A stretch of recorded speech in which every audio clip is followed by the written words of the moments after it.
ఆమె చెప్తాను. ఆమె అందుకని యవనస్తులందరితో నేను చెప్తా ఉన్నాను, ప్రతిరోజు కూడా నా ప్రార్థన ఏంటయ్యా అంటే వీళ్ళు రక్షించబడాలి. ఎక్కడ కూటమైన ఎక్కడ ప్రార్థన అవసరం రాయాలని అనుకుంటే పైన నా పేరు రాసి, కింద మందిరం పేరు రాసి, మధ్యన ప్రార్థన అవసరత. ఒక 15 మంది దాకా యవనస్తులు ఉన్నారు, వాళ్ళు రక్షించబడాలి. ఆమె ఆమె వాళ్ళు రక్షణ పొందుకోవాలి. నేను చిన్ననాట్లే నేను రక్షణ పొందుకున్నాను. ఎవరు నాకు చెప్పలేదు. ప్రభు కుమార్ గారి ద్వారానే నేను రక్షణ తీసుకున్నా. వెంకటరమణగా ఉన్న నేను బాప్తిసం ఇచ్చిన తర్వాత మోషేగా నన్ను అభిషేకించారు. దేవునికి స్తోత్రం చెల్లిద్దాం. బాప్తిసం తీసుకున్న తర్వాత చాలా సందర్భాలు అపో ఏంటంటే నిష్ఠగా ఉండలేమేమో, భక్తిగా ఉండలేమేమో, సినిమాలు చూడకూడదు అంటారు, అక్కడికి వెళ్ళకూడదు అంటారు, అది తెలియకూడదు అంటారు, ఇది తెలియకూడదు అంటారు, అలా ఉండకూడదు అంటారు, ఇలా ఉండకూడదు అంటారు. అందుకే మేము బాప్తిసం తీసుకోవట్లేదు అంటారు. మరి బాప్తిసం తీసుకోకుండా అలాగే ఒకవేళ కానీ చనిపోతే మేము ఎక్కడికి వెళ్తూ ఉంటాం? నరకానికి వెళ్తూ ఉంటాం. ఈ రోజున పాస్టర్ చేసే పని ఏంటి అంటే వాడు బాప్తిసం తీసుకోడు, మందిరానికి వస్తాడు, వాక్యాన్ని వింటాడు. వాడు చనిపోతే సమాధి కార్యక్రమం చేస్తారు, నలుగురిని పిలుస్తారు.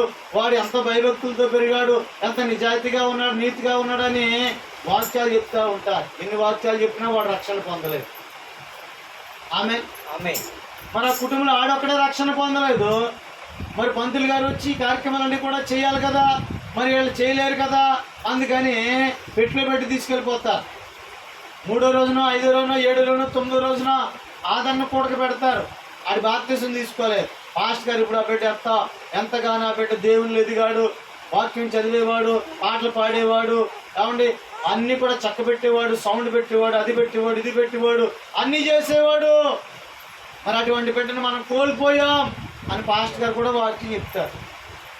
నేనంటాను, ఎన్ని చెప్పినా ఎన్ని చేసినా నువ్వు యేసుని కలిగి లేకపోతే ఏమండి నువ్వు చేసే భక్తి అంతా కూడా వ్యర్థమే. అందుకని చెప్తా ఉన్నాను, కోకుమ్మడిగా అందరు కలిసి ఒకేసారి తీసుకోవడం అది కాదు. నీకు పేరేపణ కలిగినప్పుడు నేను ప్రభు కొరకు బతకాలి. సారేపాతు ఊరిలో వెధవరాలు దేవుని కొరకు బతికినప్పుడు, దేవుని కొరకే జీవించాలని ఒక తపన పడినప్పుడు వాళ్ళు దేవతను వాళ్ళు ఆరాధించేవారంట. అనగా బయలు దేవతను వాళ్ళు ఆరాధించేవారు, బయలును పూజించేవారు, బయలును కనపరిచేవారు. అటువంటి విగ్రహారాధన మధ్య ఒక ప్రత్యేకించబడిన తానుకంటూ ఒక స్థానాన్ని సంపాదించుకుంటూ దేవుడే కోరుకున్న వ్యక్తిగా దేవుడు ఏలియాని పోషించేటట్లుగా పెదవరాళ్ళకి నేను ఆజ్ఞ ఇచ్చాను అన్నాడు.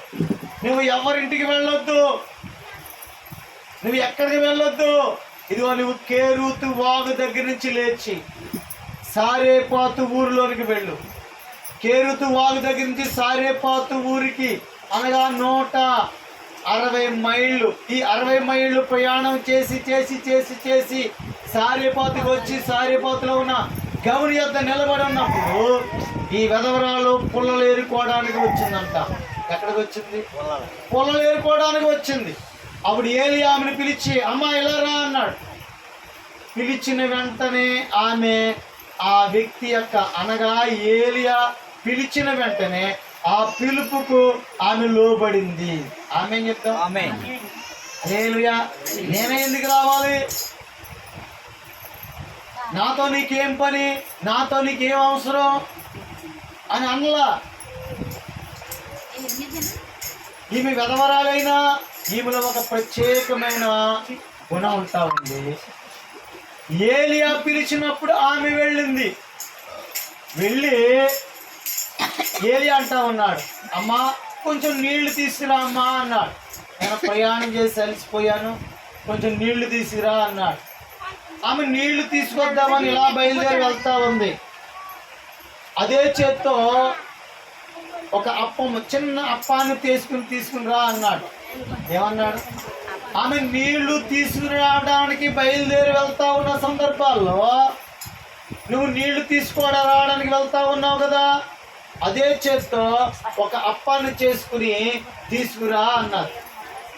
ఎప్పుడైతే ఆ మాట దైవజనుడు ప్రవక్త అన్నాడో, అయ్యా పట్టుకుంటే పట్టుకున్నంత పిండి కొట్లో ఉంది, నేను నా చిన్న కుమారుడు, నాకు చిన్న కుమారుడు ఉన్నాడు, ఆ కుమారుడు నేను ఈ అప్పము తిని చనిపోవడానికి మేము సిద్ధంగా ఉన్నాం, అందుకని నేను పొలలు ఏరుకోవడానికి వచ్చాను అన్నది. అమ్మా, సూర్యుడు ఉన్నంతకాలము భూమి మీద దేవుడు కృప చూపేవాడు ఉన్నాడు. ఆ మాట చదువుదాం మనం.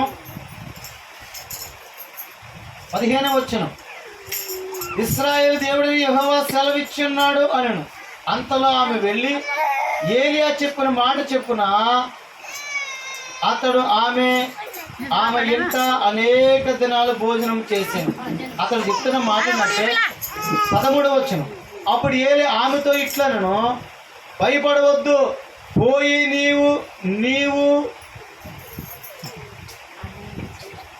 నీవు చెప్పినట్లే చేయము. అయితే అందులో ఒక చిన్న అప్పము మొదట నా ఎద్దకు తీసుకుని రమ్ము, తరువాత నీకు నీ బిడ్డకు అప్పము చేసుకును. భూమి మీద యెహోవా వర్షము కురిపించే వరకు ఆ తొట్టులో పిండే తక్కువ కాదు, బుడ్డులో నూనె అయిపోదు. ఆమేన్ చెప్తాం.